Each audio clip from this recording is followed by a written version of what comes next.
Donc on va reprendre ce matin l'épître de Jacques et on va se plonger dans le même texte que la semaine dernière, qui a été abordé avec beaucoup de fougue par notre frère Joël, qui en a tiré une bonne et chaleureuse exhortation pour nous tous. Mais c'est un texte qui est profond, on pourrait prêcher encore et encore et encore de nombreuses fois dessus. J'avais à cœur de prêcher sur ce texte-là. Donc on va le lire ce matin, et notre frère, la semaine dernière, a beaucoup insisté sur le contexte de ce texte. Alors, pour une fois, je vais m'éloigner un tout petit peu du contexte. On ne va pas faire du hors-contexte, mais je vais moins l'ancrer dans le contexte que d'habitude. Donc nous lisons Jacques chapitre 1, versets 5 à 8. « Si quelqu'un d'entre vous manque de sagesse, qu'il la demande à Dieu, qui donne à tous, simplement et sans reproche, et elle lui sera donnée. Mais qu'il la demande avec foi, sans douter, car celui qui doute est semblable au flot de la mer, agité par le vent et poussé de côté et d'autre. Qu'un tel homme ne s'imagine pas qu'il recevra quelque chose du Seigneur. C'est un homme irrésolu, inconstant dans toutes ses voies. » Sur la toute première prédication qu'on avait vue de cet épître, il était question du contexte, et le contexte, c'était les épreuves. Jacques écrit à des chrétiens, d'origine juive majoritairement, qui sont éprouvés dans leur foi par diverses épreuves. Et il les avait invités à changer leur regard sur ce qu'ils étaient en train de vivre. Des épreuves entre les mains du Seigneur pour les transformer à l'image de Jésus-Christ s'ils se soumettaient à l'épreuve et s'ils acceptaient d'obéir au sein de l'épreuve. Et ce texte-là nous parle de sagesse. Ce n'est pas une instruction après l'autre sans rapport l'une avec l'autre. Ces instructions, elles se suivent. Et dans la pensée de l'auteur, dans la pensée de Jacques, donc dans la pensée du Saint-Esprit qui a inspiré Jacques, il y a un lien de cause à effet entre regarder les épreuves comme un sujet de joie complète et demander la sagesse à Dieu. Parce qu'on avait pu voir la première fois, lors de la première prédication dessus, c'est que regarder toutes les épreuves comme un sujet de joie parfaite, c'est tout sauf naturel. Et on a besoin de sagesse pour cela, on a besoin de voir les choses comme le Seigneur les voit, donc on peut le demander au Seigneur, et là le Seigneur nous y invite à lui demander. Mais je voudrais parler avec vous ce matin de la sagesse. Qu'est-ce que c'est que la sagesse ? Comment est-ce que l'on devient sage ? Et de quelle sagesse est-ce qu'il est question ici ? C'est un sujet qui est vraiment fondamental, et il m'a semblé en préparant cette prédication qu'en fait on ne parle pas beaucoup de sagesse habituellement en tant que chrétien, alors que c'est un sujet qui est vraiment fondamental dans les Écritures. Il y a au moins 2 livres qui sont consacrés entièrement à la sagesse, le livre des Proverbes et le livre de l'Ecclésiaste, et toute la Bible est sagesse de Dieu. Donc c'est quelque chose vraiment qu'il nous faudrait approfondir, parce que devenir sage, c'est quelque chose d'important. Devenir sage, c'est quelque chose que l'on tente d'apprendre à nos enfants dès qu'ils sont tout petits. Tiens-toi sage au culte, à l'église. Tiens-toi sage quand on va à l'extérieur, tiens-toi sage au magasin. La sagesse, on voit que ça n'est absolument pas inné en nous. On a besoin de l'apprendre. La preuve, c'est qu'on cherche à l'apprendre à nos enfants. Alors, avec plus ou moins de sérieux, et puis il faut le dire aussi avec plus ou moins de succès, on essaye d'apprendre à nos enfants à être sages. Et ça nous montre une chose qui est très très importante. La sagesse n'est pas quelque chose de naturel. Ça n'est pas quelque chose qui se trouve naturellement en nous, ni pour les enfants, ni pour les chrétiens. Être chrétien ne veut pas dire que l'on est devenu sage instantanément le jour où l'on a donné notre vie à Christ. Et je voudrais qu'on regarde un passage dans Romains chapitre 3. Romains 3, versets 10 à 18. Parce qu'on a là, dans ces 9 versets, une compilation de 7 passages bibliques qui nous décrivent l'être humain tel qu'il est aux yeux de Dieu dans sa nature. Donc, Romains 3, versets 10 à 18. « Il n'y a point de juste, pas même un seul. Nul n'est intelligent, nul ne cherche Dieu.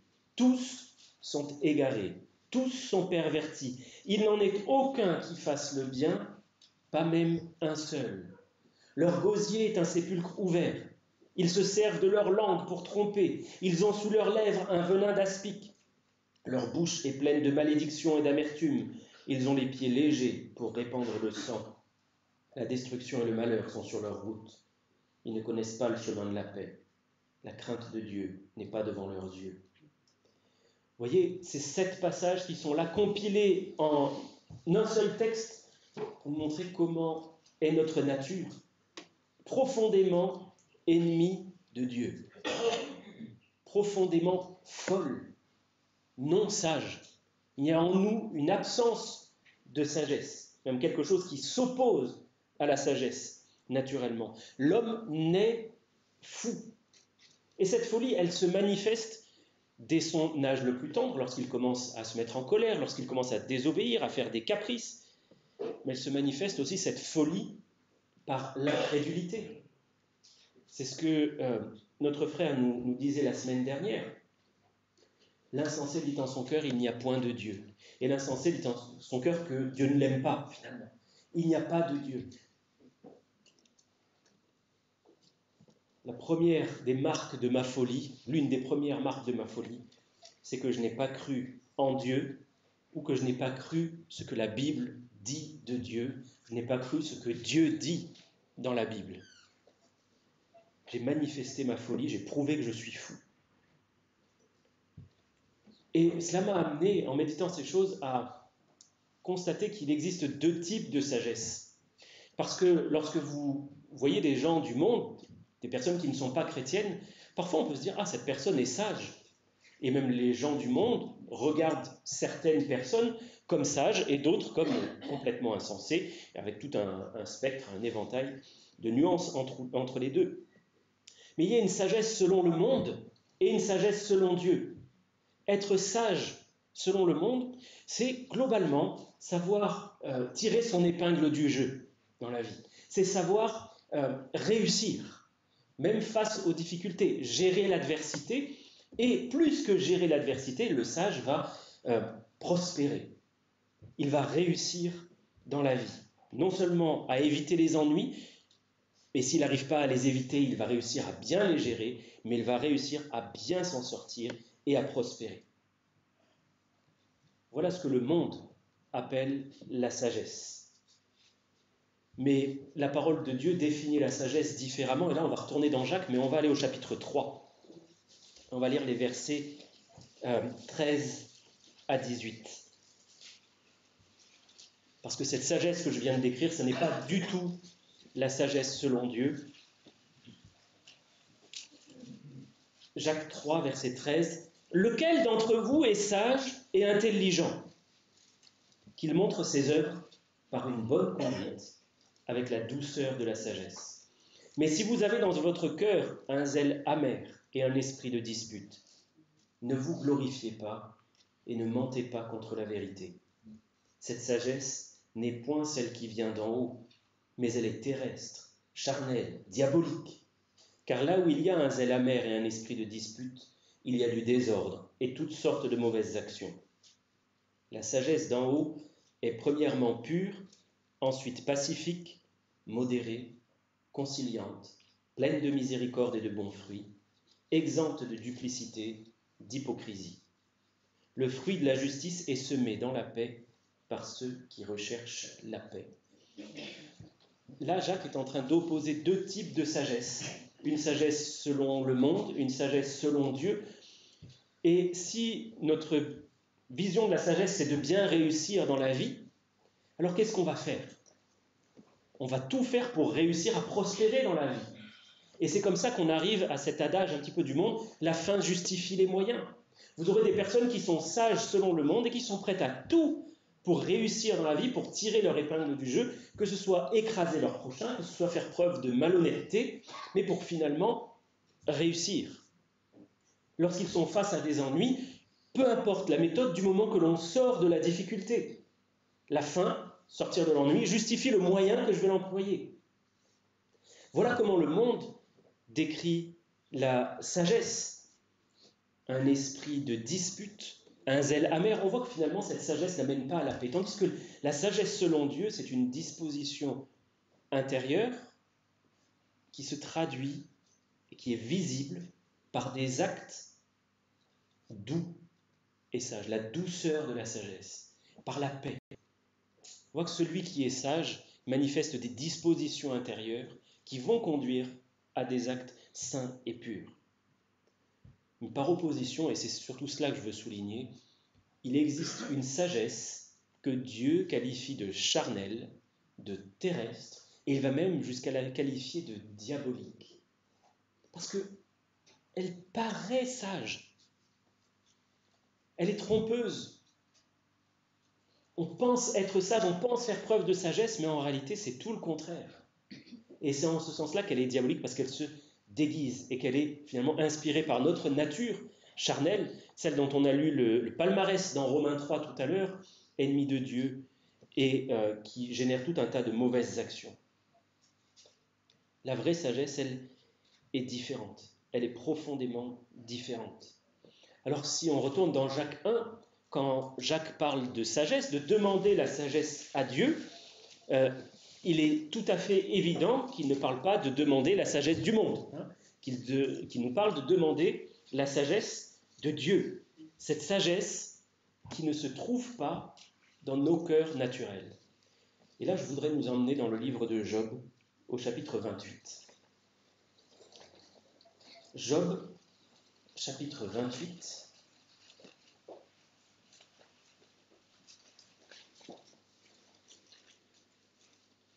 Et je vais lire les versets 12 et 13, puis les versets 21 à 23. Job 28, 12 et 13, puis 21 à 23.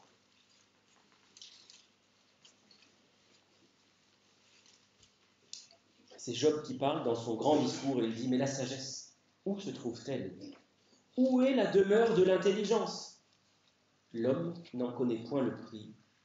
Elle ne se trouve pas dans la terre des vivants. » Face au verset 21, « Elle est cachée aux yeux de tout vivant. Elle est cachée aux oiseaux du ciel. Le gouffre et la mort disent, nous en avons entendu parler. C'est Dieu qui en sait le chemin.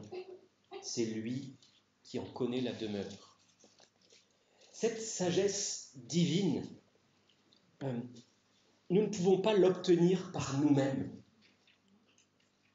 Nous ne pouvons pas décider de devenir sages et creuser par notre propre étude du monde, de ses philosophies, de ses raisonnements. Ce n'est pas comme ça que l'on devient sage. Parce que si nous creusons dans les modes de pensée du monde, nous allons creuser dans cette sagesse que la parole de Dieu appelle charnelle, terrestre et diabolique. La véritable sagesse se trouve auprès de celui que la Bible appelle le seul sage. Lorsque vous faites appel vous cherchez la sagesse et que vous faites appel à un raisonnement du monde, vous faites appel à quelqu'un qui est habité par cette sagesse charnelle, terrestre, diabolique, quelqu'un qui a peut-être beaucoup réfléchi, qui a peut-être fait énormément d'études, qui a peut-être un doctorat en philo. Mais s'il n'a pas cherché auprès de Dieu cette sagesse, mais cette sagesse est finalement de la folie pure. La sagesse de Dieu, elle ne peut être reçue et comprise que par révélation. Il nous faut recevoir de Dieu cette sagesse et il nous faut aller la chercher auprès de Dieu. Il doit nous la révéler parce que nos cœurs naturels sont incapables de comprendre la pensée de Dieu. Incapables. Si nous essayons de lire la Bible avec notre propre intelligence, c'est voué à l'échec. Mais si nous demandons au Seigneur de nous révéler sa parole, alors il va le faire. Et là, nous allons comprendre la sagesse de Dieu. Parce que notre pensée humaine, notre pensée naturelle, ne peut pas atteindre la hauteur des pensées de Dieu. Ses pensées sont haut élevées au-dessus de nos pensées. Ses voix sont élevées au-dessus de nos voix. Songez que même avec la révélation que Dieu nous accorde, nous ne comprenons qu'un fragment de qui il est et nous ne comprenons qu'un fragment de sa sagesse. Mais nous avons désespérément besoin que Dieu nous le révèle. Et c'est pour ça que le livre des Proverbes nous dit que la crainte de l'Éternel, c'est le commencement de la sagesse. Craindre Dieu, c'est auprès de Dieu qu'il faut aller si nous voulons devenir sages. Il faut aller à celui qui est, je veux dire, la somme de toute sagesse. Mais non, il n'est pas la somme de toute sagesse, il est la sagesse, le seul sage. Craindre Dieu, c'est la première des choses à faire si l'on veut devenir quelqu'un de sage. Craindre Dieu, ça veut dire reconnaître que ce que nous sommes, par nature, des pécheurs qui méritons sa colère, qui sommes naturellement éloignés de lui.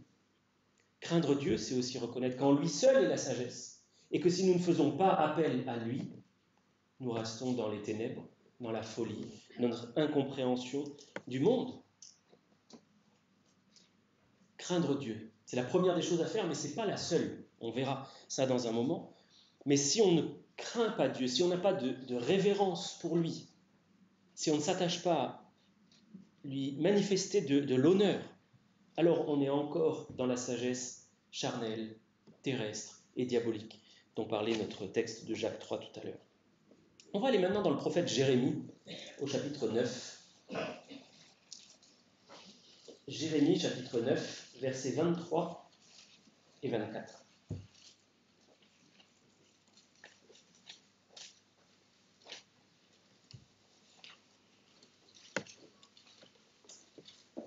Ainsi parle l'Éternel, que le sage ne se glorifie pas de sa sagesse, que le fort ne se glorifie pas de sa force, que le riche ne se glorifie pas de sa richesse, mais que celui qui veut se glorifie d'avoir de l'intelligence et de me connaître, de savoir que je suis l'Éternel qui exerce la bonté, le droit et la justice sur la terre, car c'est à cela que je prends plaisir, dit l'Éternel.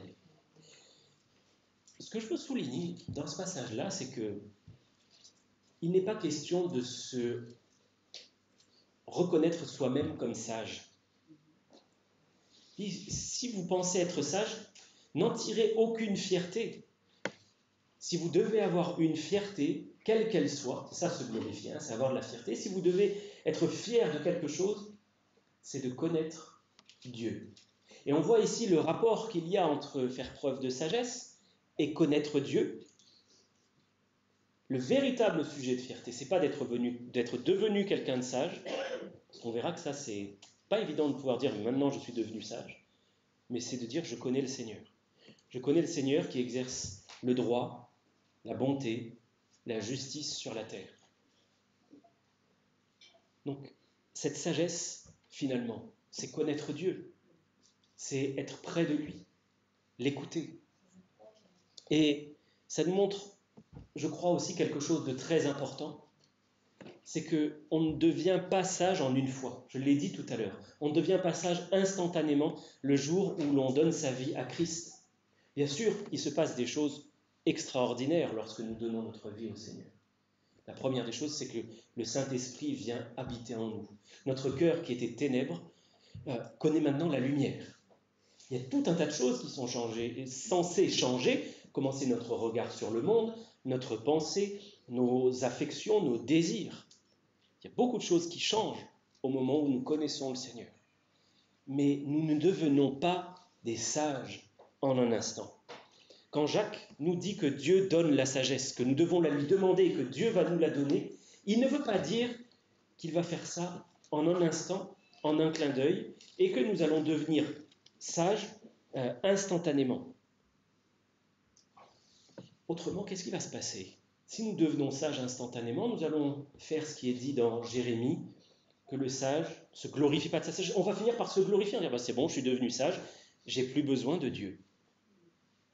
J'ai plus besoin de le consulter. J'ai demandé la sagesse, je l'ai reçue, aïe, c'est bon. Je peux cocher la case, c'est fini. Ce n'est pas du tout ce qui est décrit ici, ce n'est pas du tout le témoignage des Écritures. Lorsqu'il nous est dit d'aller demander la sagesse à Dieu, c'est quelque chose de répétitif, et j'ai même envie de dire de constant. Nous devons dépendre de Dieu parce que nous avons été créés ainsi. pour être dépendant, pas pour être autonome et indépendant, mais pour être dépendant de Dieu. La sagesse, c'est un chemin sur lequel on commence à marcher et que l'on continue à emprunter. Et devenir sage, c'est un processus, ce n'est pas quelque chose d'instantané. On va commencer à apprendre la sagesse et on va chercher à devenir de plus en plus sage. Alors, ce que je vous dis là, ça peut paraître logique pour certains. Pourtant, il me semble que nous avons parfois tendance à devenir un petit peu mystique et à attendre que la sagesse nous soit accordée comme un halo de lumière qui descendrait sur nous. Et parce que nous l'avons demandé, alors instantanément, nous aurions reçu les lumières nécessaires pour faire face à la situation que nous rencontrons. Cela peut arriver. Dieu est gracieux, Dieu est généreux, et il arrive qu'après avoir prié, presque instantanément, même au moment de prier, une lumière se fasse dans notre esprit, que nous recevions la sagesse dont nous avons besoin. C'est tout à fait possible. J'en suis le témoin vivant. Mais de manière générale, ce que les Écritures nous enseignent, c'est que la sagesse se demande et que la sagesse se cherche. Et qu'elle se cherche non pas un petit peu de temps en temps, mais que ça devrait être la recherche d'une vie, la quête d'une vie. Mon fils devient sage, dit Salomon dans le livre des Proverbes. En compte, c'est un livre que le roi Salomon a écrit à son fils, ses fils, pour les encourager à chercher la sagesse, à en faire le but de leur vie, devenir sage.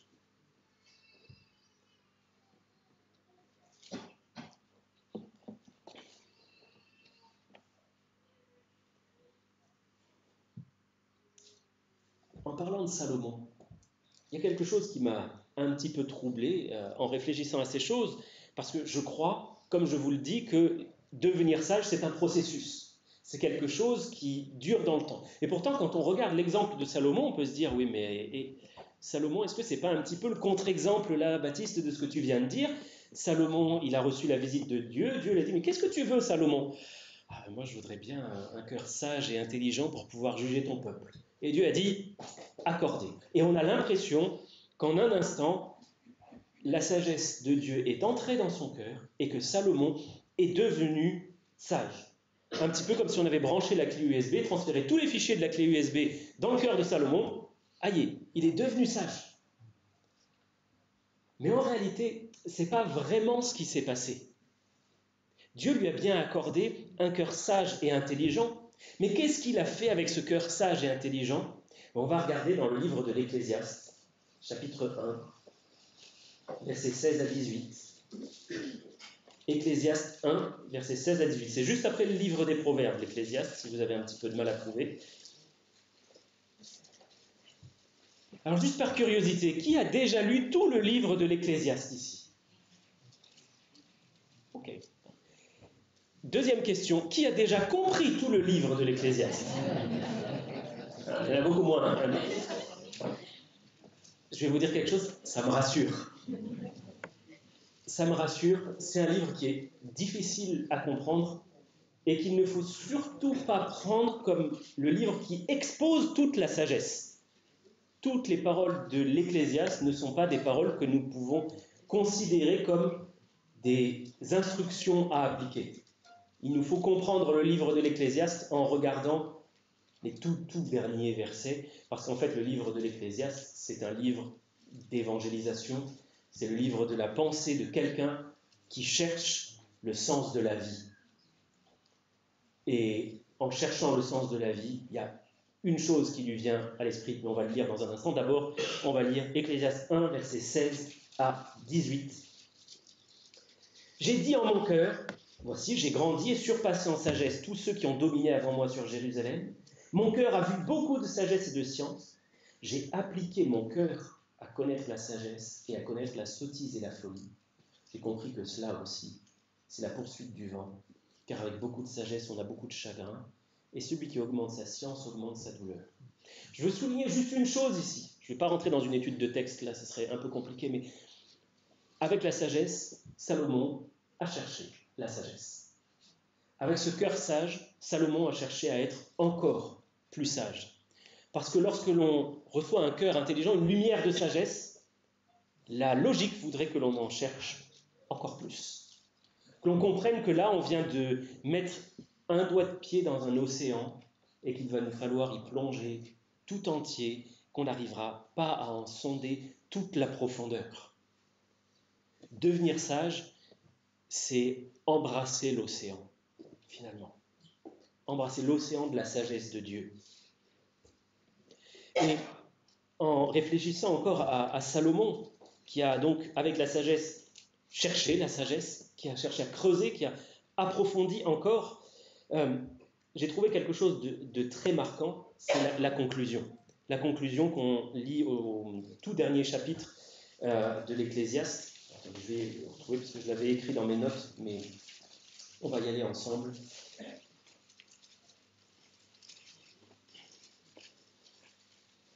Ecclésiaste chapitre 12, versets 15 et 16. Cet homme qui a cherché la sagesse, qui a aussi expérimenté la sottise, la folie, cet homme qui a cherché le sens de la vie, qui en a presque fait une démarche scientifique, philosophique, il s'est posé tout un tas de questions, et avec la plus grande sagesse qui ait jamais existé sur cette terre, à l'exception du Seigneur Jésus-Christ, il arrive à cette conclusion. Écoutons la fin du discours. Crains Dieu et observe ses commandements. C'est là ce que doit faire tout homme. Car Dieu amènera toute œuvre en jugement au sujet de tout ce qui est caché, soit bien, soit mal.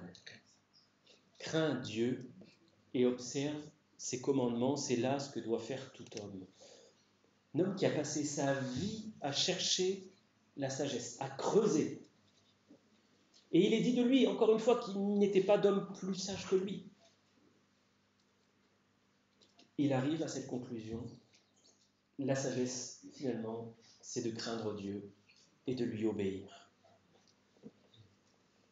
Ça me marque d'autant plus que cet homme, le plus sage, a mal fini sa vie. Malgré toute la sagesse qu'il avait reçue, il a fini séduit par les nombreuses femmes, très très nombreuses femmes qu'il avait prises. Il avait un harem de 700 épouses, 300 concubines, qui ont détourné son cœur de Dieu. Donc il a cherché la sagesse, mais c'est comme si à un moment il s'était arrêté finalement. Il n'a pas continué à creuser, à plonger tout au fond, et il s'est laissé entraîner.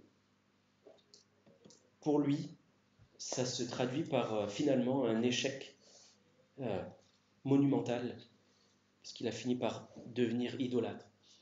Mais le point que je voulais souligner ici, c'est que la sagesse, c'est quelque chose de progressif, c'est quelque chose qui s'acquiert petit à petit. C'est un chemin sur lequel on doit marcher, et sur lequel on doit marcher résolument, un chemin de recherche, un chemin d'enquête.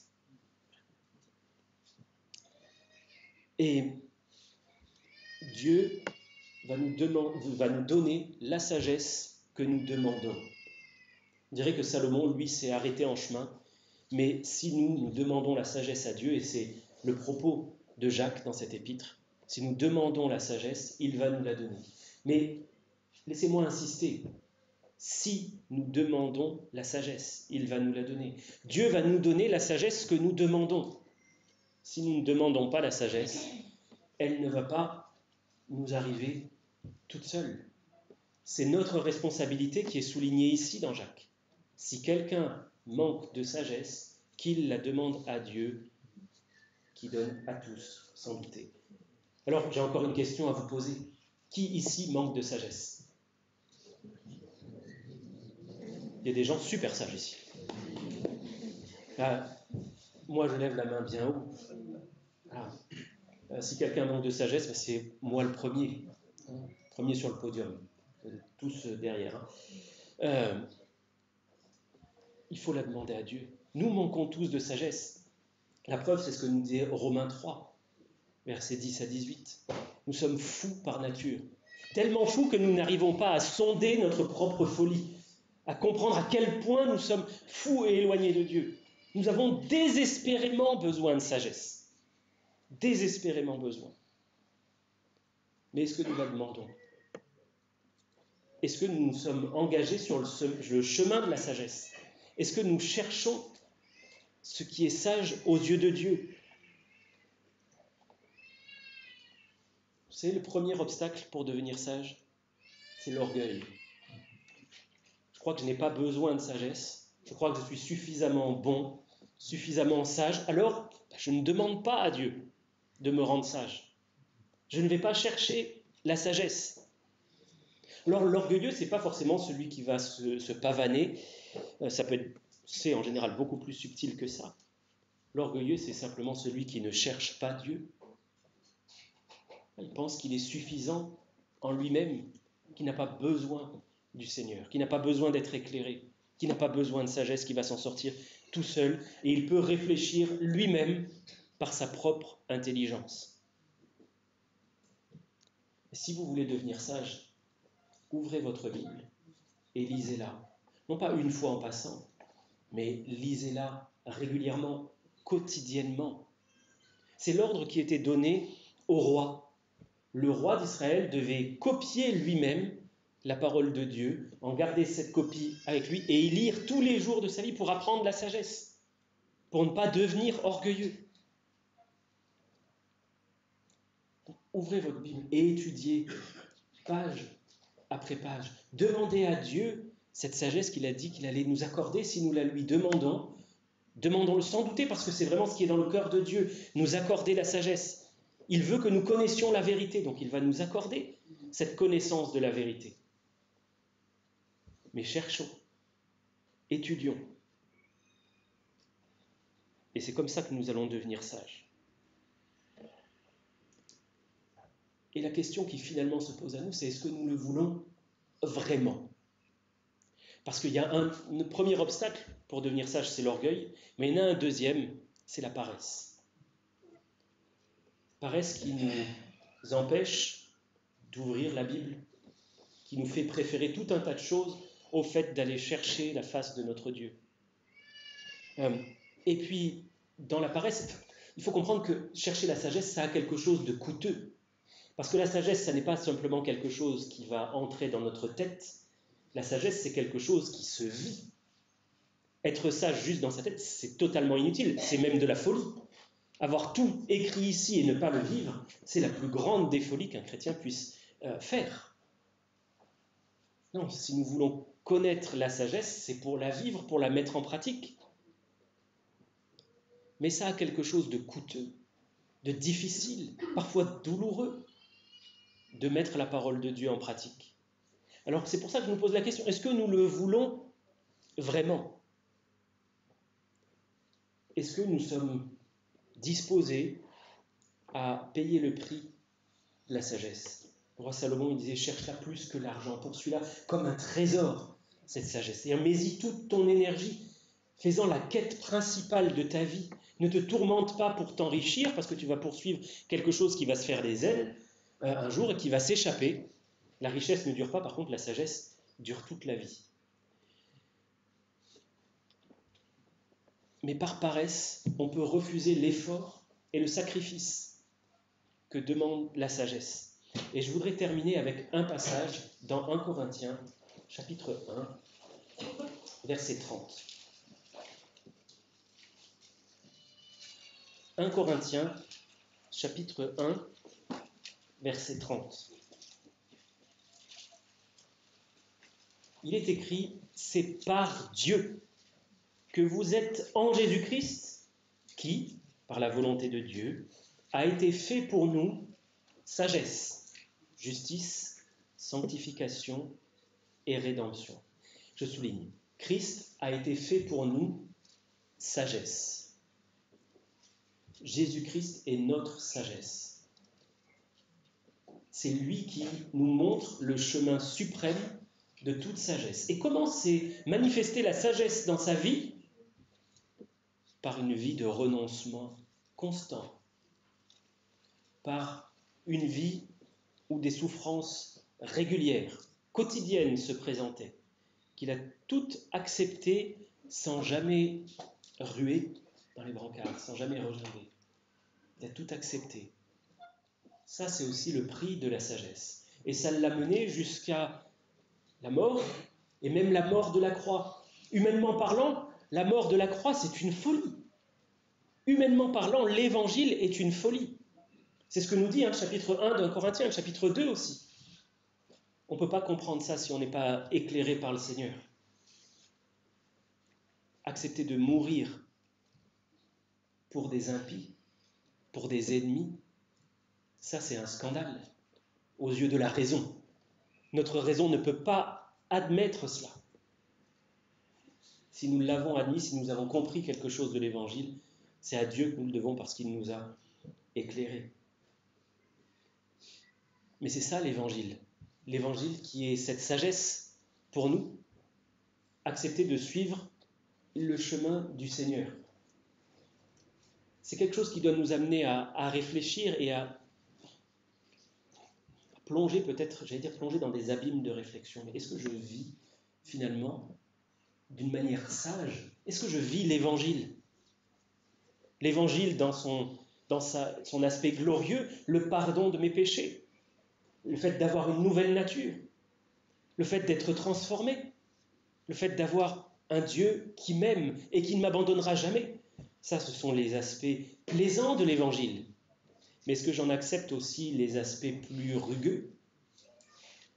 Parce qu'il me dit, si quelqu'un veut venir après moi, qu'il renonce à lui-même, qu'il se charge chaque jour de sa croix et qu'il me suive. Ça, c'est aussi le chemin de la sagesse. Renoncer à soi-même. Le chemin de la croix est un chemin de sagesse, même s'il nous paraît complètement fou et hors de sens, parce que c'est ainsi que la sagesse de Dieu a été manifestée. La plus grande sagesse de Dieu, ça a été d'envoyer son Fils mourir pour des pécheurs et de nous laisser un exemple afin que nous suivions ses traces. Alors on va s'arrêter là pour ce matin, rester sur cette pensée de Jésus-Christ qui est notre sagesse et que nous devons suivre. On va prier ensemble.